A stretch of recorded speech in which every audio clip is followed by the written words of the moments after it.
सुस्वागतम. ठरलं तर मग मालिकेच्या आजच्या भागामध्ये विमल आणि कल्पना किचनमध्ये भाजी तयार करत असतात. हसतच कल्पना म्हणते की विमल, अगं भाजीमध्ये खूप खोबरं घाल बरं का, आणि सायलीला आपल्याला आता पालेभाज्यासुद्धा खायला द्यावे लागतील. तेवढ्यात ते ऐकून सायली तिथे येते. सायली म्हणते की आई, मी आता भाजी फोडणीला टाकून पोळ्या करायला घेते बरं का. कल्पना म्हणते की सायली, तुझं डोकं बिकं फिरलं काय? एवढ्या वेळ उभा राहून तू स्वयंपाक करणार आहे का? कल्पना म्हणते की जा तिथे जाऊन बस आणि आराम कर सायली. विमल म्हणते की सायली ताई, तुम्हाला कामाची आवड होती तर इतके दिवस आम्ही आता तुम्हाला काम करू दिले, पण आता नाही. त्यानंतर कल्पना ही सायलीचा हात धरून तिला सोफ्यावर बसवते. सायली म्हणते की आई, मला बसायची सवय नाही हो. कल्पना म्हणते की आता बऱ्याचशा गोष्टीची तुला सवय करून घ्यावी लागेल सायली. कल्पना म्हणते की आता गरोदरपणात तुला व्यायामही करायचा आहे आणि बाळाची सुद्धा काळजी घ्यायची. सायली म्हणते म्हणून तर मला काम करू द्या ना आई. कल्पना म्हणते की सायली, मला आता कुठलीही रिस्क घ्यायची नाही बरं का, आणि तुला जर फेऱ्या मारायच्या असले तर तू दरवाजातून जा, ते मागे पुढे करू शकते. तेवढ्यात दरवाजात पूर्ण आजी ते येऊन कल्पनाचे बोलणे ऐकते. कल्पना म्हणते की विमल, आपल्याला आता पुढे काय काय करायचं, कोणाला बोलवायचं हे सर्व ठरवावं लागेल बरं का. कल्पनाची ती बाळासाठीची गडबड बघून इकडे पूर्ण आजीला मोठे वाईट वाटते.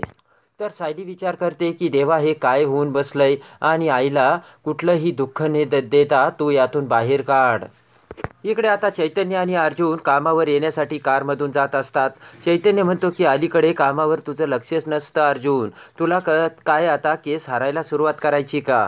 तर तेवढ्यात अर्जुनला समोरून सायली झाडाखाली उभी दिसते आणि सायलीचं पोटसुद्धा आलेलं असतं. बोट करत सायली म्हणते की तुम्ही मला फसवलं अर्जुन सर. ते बघून अर्जुन जोराने गाडीचे ब्रेक दाबून गाडी थांबवतो. तर पाठीमागचे गाडीवाली सर्वजण थबकतात. चैतन्य म्हणतो, काय करतोयस अर्जुन हे? पोटाकडे बघत सायली म्हणते की बोला ना अर्जुन सर, हे कसं झालं, बोला ना आता. पाठीमागून लोक अर्जुनला हॉर्न वाजवत असतात. तर चैतन्य म्हणतो की अर्जुन, अरे पाठीमागून हॉर्न वाजवतात, तुझं लक्ष कुठे आहे?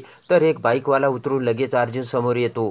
तर लगेच ती बाई पुढे येत म्हणते की गाडी चालवता की आमच्यावर उपकार करता का? चैतन्य बाहेर येत म्हणतो की अहो बाई, बी थांबा थांबा.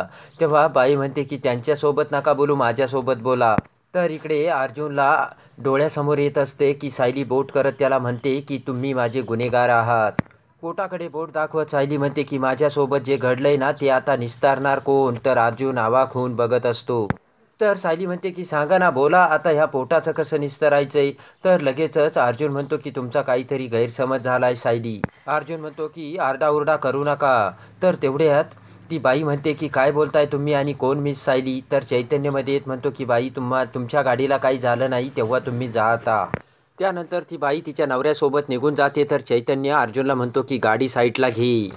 इकडे आता चैतन्य म्हणतो काय झालंय तुला अर्जुन? तर अर्जुन म्हणतो की मी बाबा होणार आहे आणि मी सायली आई, आम्ही आता आईबाबा होणार. तर ती ऐकून चैतन्य चक्कर येऊन अर्जुनच्या अंगावर पडतो. तेव्हा अर्जुन म्हणतो की चैतन्य, आता तुझी नौटंकी सहन करण्यामध्ये माझी ताकद नाही आहे, उठ. उठून बसत चैतन्य म्हणतो मला तर 440 व्होल्टचा झटकाच लागला. अर्जुन म्हणतो की हे कसं काय झालं तेच मला काही कळत नाहीये. तेव्हा चैतन्य हसतच म्हणतो की वा वा अर्जुन, तू तर बाजी मारली. तेव्हा आता अर्जुन लगेचच चैतन्याला सायलीची सर्व हकीकत सांगू लागतो. सायलीला किचनमध्ये असताना कसा मळमळ, उलट्या आणि चक्कर आली हे सर्व आता अर्जुन चैतन्याला सांगतो. त्यानंतर अर्जुन हा सायलीला घेऊन हॉस्पिटलमध्ये गेला आणि डॉक्टरांनी सुद्धा कल्पनाला कसे फोनवर सायली प्रेग्नंट असल्याचे सांगितले हे सर्व आता अर्जुन चैतन्याला सांगतो. चैतन्य म्हणतो की अरे मग अर्जुन, तू सायली प्रेग्नंट नाही हे घरच्यांना सांग ना. तेव्हा अर्जुन म्हणतो की ते एवढं सोपं नाहीये. मामाने तर आता मुलाचं नावसुद्धा शोधायला सुरुवात केली. चैतन्य म्हणतो की या प्रेग्नन्सी प्रकरणाने तर अर्जुन तुझी वाटच लागली. तर अर्जुन म्हणतो की यातून कसं बाहेर पडायचं तेच आता मला काही कळत नाहीये. इकडे आता पूर्णाजी ही प्रतिमाच्या फोटोसमोर येते. तेव्हा प्रतिमा ही आता पूर्णाजीला सांगते की पूर्णाजी, तू आता मला विसरलीस आणि मला दिलेलं वचनही तू विसरली. तेव्हा पूर्णाजी म्हणते की काय विसरले मी?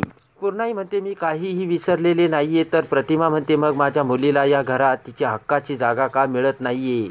प्रतिमा म्हणते की तुझ्या मनात आणि या घरात तू तिला तिची जागा दे.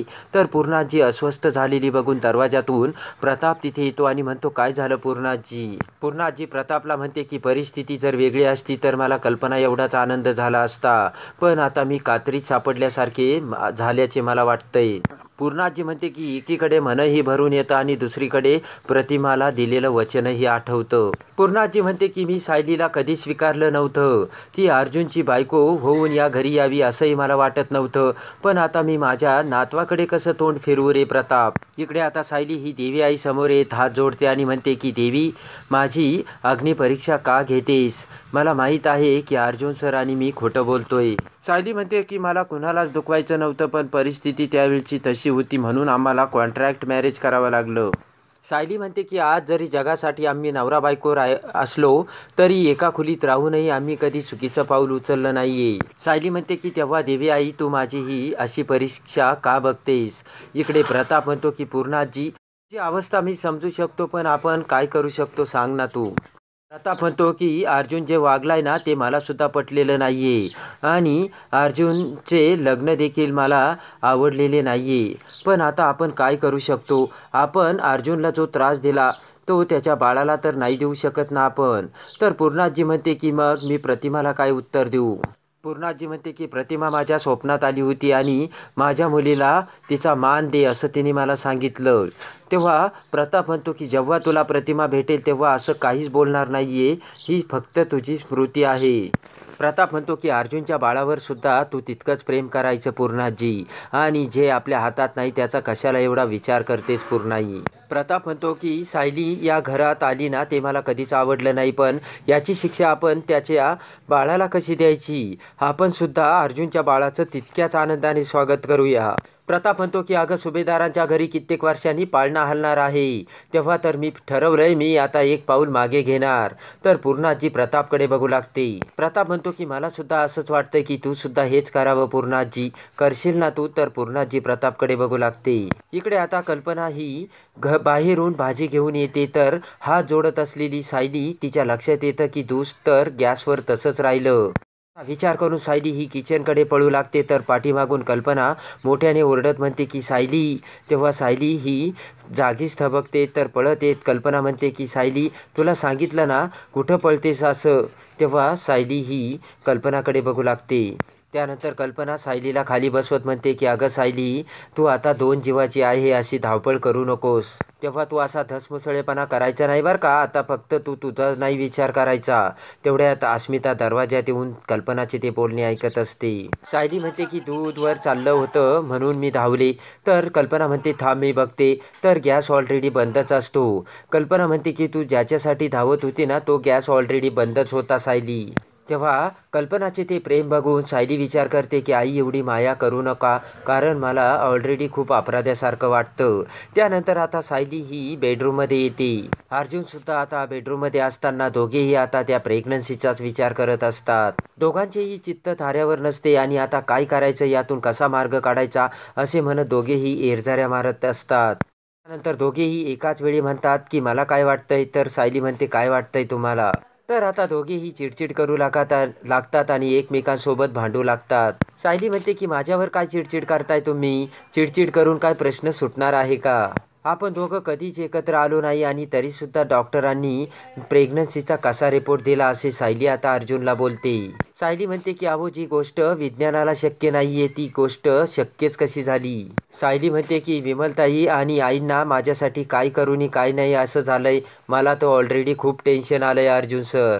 सायली म्हणते की आणि त्यातल्या त्यात आता तुम्ही माझ्याशी वाद घालून माझा त्रास वाढवू नका. सायली म्हणते मला कशाला तोंड द्यावं लागतं ना ते तुम्हाला माहीत नाही. अर्जुन म्हणतो की मिस सायली, प्रॉब्लेम फक्त तुमचाच झाला का, माझा नाही झाला का? सायली म्हणते की आता आपल्याला यातून काहीतरी मार्ग काढावाच लागणार आहे, म्हणून मी तुम्हाला सांगते की तुम्हाला काहीतरी सुचलंय का, आणि सुचलं असेल तर ते मला सांगा.